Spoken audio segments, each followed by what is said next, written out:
నమస్కారం ఘంటారావానికి స్వాగతం. ముందుగా ప్రధానాంశాలు.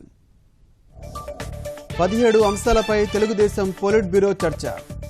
ఏ క్షణమైన ఎమ్మెల్సీ అభ్యర్థుల పేర్లు ప్రకటన.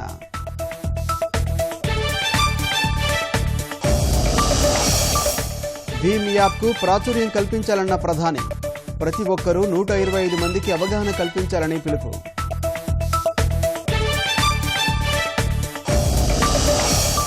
మార్చి నెలాఖరులో గ్రూప్ 2 ప్రాథమిక పరీక్ష ఫలితాలు. మే 20-21 తేదీల్లో మెయిన్స్ నిర్వహణకు సన్నాహాలు.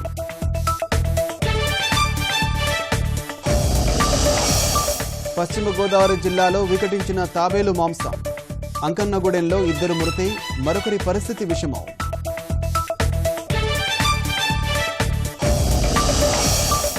ఇంజనీరింగ్ కళాశాలల్లో ఫిర్యాదులపై ఏఐసిటిఈ దృష్టి.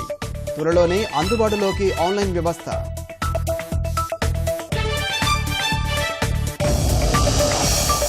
మూడున్నరేళ్లుగా రోడ్డు మార్గాన 35 దేశాల సంచారం. ప్రపంచ పర్యటనలో ఓ బ్రిటిష్ కుటుంబం.